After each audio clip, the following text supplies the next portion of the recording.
क्या पावर, क्या टॉर्क, क्या आरपीएम, क्या पावर टू वेट, कुछ मालूम नहीं है ना? अजीत डोंट वरी, एक ऑटोमोबाइल बायर्स के लिए जो भी हम खरीदने जाते हैं, जब हम कंपैरिजन करते हैं तो ये सब बेसिक टर्म्स हम लोग को सुनने मिलते हैं लेकिन समझने नहीं मिलते। तो चलिए समझा देते हैं आप सबको। Let's get into it.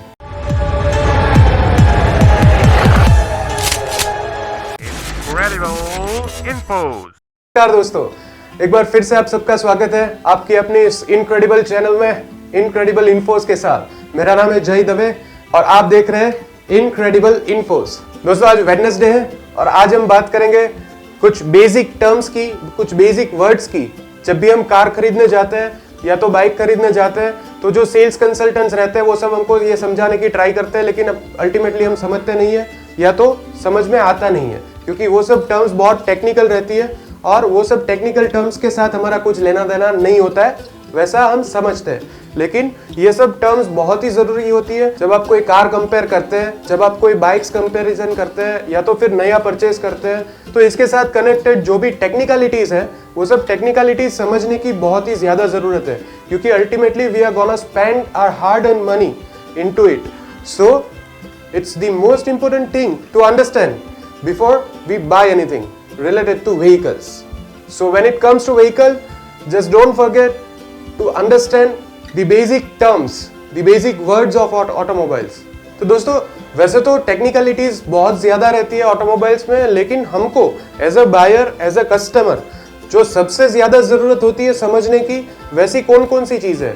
वैसे मैंने आपको समझाने के लिए 6 पॉइंट्स जो मोस्ट इंपोर्टेंट है एक बायर पॉइंट ऑफ व्यू से।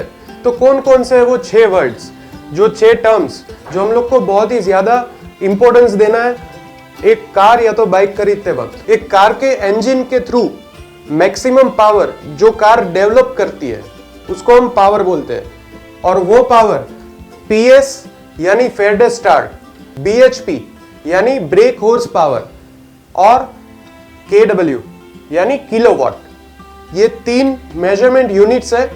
इन 3 में से कोई भी एक मेजरमेंट यूनिट्स में आपका जो पावर है, आपके गाड़ी के अंदर जो पावर है, वो गाड़ी के ब्रोशर्स वगैरह में लिखा होता है। गाड़ी का जो मैक्सिमम पावर होता है इन टर्म्स ऑफ आउटपुट, ये पावर लिखा हुआ रहता है कि गाड़ी अपने इंजन से कितना पावर प्रोड्यूस करके आपको दे रही है। तो ये बहुत ही इंपॉर्टेंट चीज है समझने के लिए। अब आता है number 2, that is torque. Torque is actually the pulling power ability to carry weight।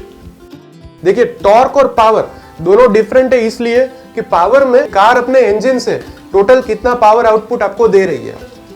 Torque एक ऐसी चीज है जो आपको बताता है कि कार की पुलिंग कैपेसिटी, जब उस पे वेट है तब वो लोड होने के बावजूद वो कितना पुल कर सकती है, वो कितना खींच सकती है, वो कितना आपको आउटपुट दे सकती है। तो इन दोनों को ठीक से समझने के लिए मैंने आपके लिए एक बेस्ट एग्जांपल रखा है, वो है अगर आप एक बस और एक ट्रक को कंपेयर करेंगे तो बस में क्या चाहिए, स्पीड चाहिए, और एक ट्रक में क्या चाहिए, उसकी पावर ऑफ पुलिंग। जब उसके ऊपर लोड लदा हुआ रहता है तब उसकी पुलिंग कैपेसिटी कितनी है, तो उसको टॉर्क ज्यादा चाहिए, यानी ट्रक में टॉर्क ज्यादा चाहिए और बस को स्पीड चाहिए, क्योंकि उसमें उतना वेट नहीं रहता है, तो उसमें पावर ज्यादा रहता है, टॉर्क कम रहता है, और ट्रक में टॉर्क ज्यादा रहता है और पावर न्यूट्रल रहता है। दूसरा एक बेस्ट एग्जांपल है 4 व्हीलर्स में। अगर कार देखें तो कार में एसयूवीज जो रहती है उसमें दोनों का बहुत बढ़िया कॉम्बिनेशन रहता है। अगर एसयूवी हम देखें, कोई भी कंपनी की अच्छी एसयूवी देखें, तो वो सब एसयूवी में पावर और टॉर्क का बहुत अच्छा कॉम्बिनेशन रहता है, क्योंकि एसयूवी बनी है रफ टेरेन्स में चलने के लिए। उसको मालूम नहीं है कि कब कौन से टेरेन में जाना पड़े और कब कितना पावर चाहिए और कब कितना टॉर्क चाहिए। अभी की जो एसयूवीज आती है, अभी की जो लेटेस्ट एसयूवीज आती है, उसमें बहुत अच्छा कॉम्बिनेशन दिया होता है और वो भी वेरिएबल रहता है। वेरिएबल यानी जब जितना पावर चाहिए उतना पावर लेती है, जब जितना टॉर्क चाहिए उतना टॉर्क लेती है। तो वो सब उसको बोलते हैं टेरेन मोड्स। जब हम टेरेन मोड सिलेक्ट करते हैं तब वो अपने आप ही वो कॉम्बिनेशन सिलेक्ट करके ज्यादा पावर आउटपुट या तो ज्यादा टॉर्क आउटपुट वो सब आपको प्रोवाइड करती है। अभी आता है आरपीएम यानी रिवोल्यूशंस पर मिनट। एक्चुअली रिवोल्यूशंस पर मिनट क्या है? इंजन में जो क्रैंकशाफ्ट रहती है वो 1 मिनट में कितनी बार रोटेट होती है, वो रोटेशन जब बोलते हैं उसको रिवोल्यूशंस पर मिनट बोलते हैं। रिवोल्यूशन इसलिए क्योंकि वो सर्कुलर मोशन में घूमती है और वो आपको रिवॉल्यूशन देती है, यानी एक मोशन यानी एक रिवॉल्यूशन। तो 1 मिनट में कितनी बार वो रोटेट होती है वो एक टेक्निकल टर्म है, लेकिन आपको समझनी जरूरी है क्योंकि पावर और टॉर्क दोनों का कॉम्बिनेशन डायरेक्टली आरपीएम के ऊपर ही है। अभी आपने देखा होगा कि इतने आरपीएम पर ये जो गाड़ी है वो इतना पावर कंबाइन करती है, इतना पावर आपको प्रोड्यूस करके देती है। इतने आरपीएम पर इसका जो टॉर्क है वो मैक्सिमम टॉर्क जो है वो निकालती है, इतना प्रोड्यूस करती है। तो ये सब चीजें हैं जो आपको समझनी बहुत जरूरी है। सपोज आपके पास 150 सीसी का एक बाइक है और एक 800 सीसी की एक अच्छी कार है, दोनों की टोटल स्पीड है वो अराउंड 120-150 है। मैं आपको सिर्फ एग्जांपल दे रहा हूं दोस्तों, सिर्फ आपको समझाने के लिए। तो फॉर एग्जांपल एक बाइक है जो 150 सीसी का है और एक कार है जो 800 सीसी की है। दोनों की ओवरऑल अप्रोक्सीमेट जो स्पीड है, जो टोटल स्पीड है वो अचीव कर पाते हैं वो है 120-150, राइट। तो इस स्पीड में हम उसके इंडिविजुअल इंजन्स के साथ अगर हम कंपेयर करेंगे तो दोनों की स्पीड सेम रहेगी। अगर हम ऐसा करें कि 800 सीसी का जो इंजन है वो निकाल के अपने बाइक में लगा दें तो उसकी स्पीड तो ब्लूमिंगली बढ़ेगी, इतनी बढ़ेगी कि आप बिलीव नहीं कर पाओगे। वो actually power to weight ratio है, क्योंकि जो 800 सीसी का इंजन है वो कार का वेट उठाने के लिए बना है और जो 150 सीसी का इंजन है वो एक बाइक का वेट उठाने के लिए बना है।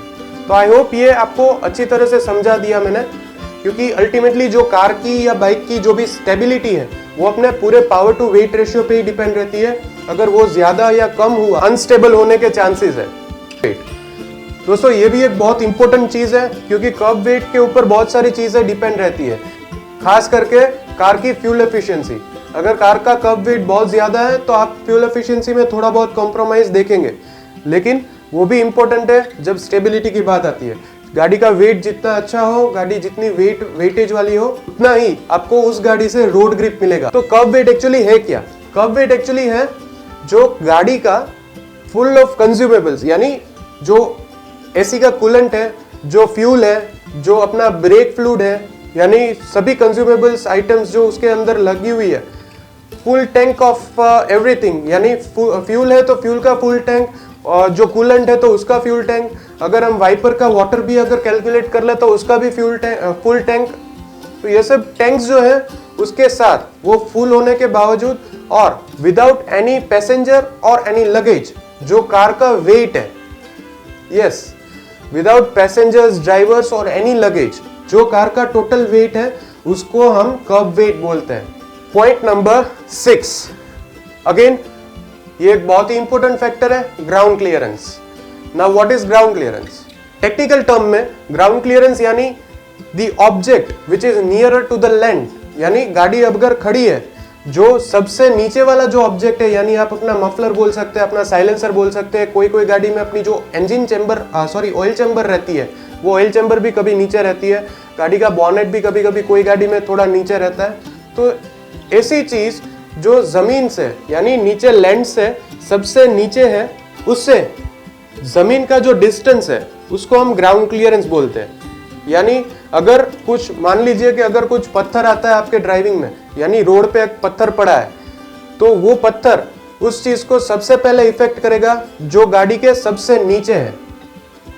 तो उस चीज को हमको बहुत ही इंपॉर्टेंटली लेना है। अगर आपको रफ रोड्स पे ड्राइव करना है, अगर आपका ड्राइविंग ऐसा है, अगर आपको फार्म्स वगैरह में कार लेके जानी है, तब ये सब चीजें बहुत काम आती है। तो ये 6 चीजें मैंने आपको इसलिए समझाई है दोस्तों, क्योंकि मेरे जो अपकमिंग वीडियोस रहेंगे उसमें मैं आपसे बहुत ही इंटरेस्टिंग बातें करूंगा, ऑटोमोबाइल न्यूज के रिलेटेड, ऑटोमोबाइल अपडेट्स के रिलेटेड, नई नई कार्स या नई नई बाइक्स को हम कंपेयर भी करेंगे और बहुत ही अच्छी इन्फोज मैं आपके लिए लेके आने वाला हूं।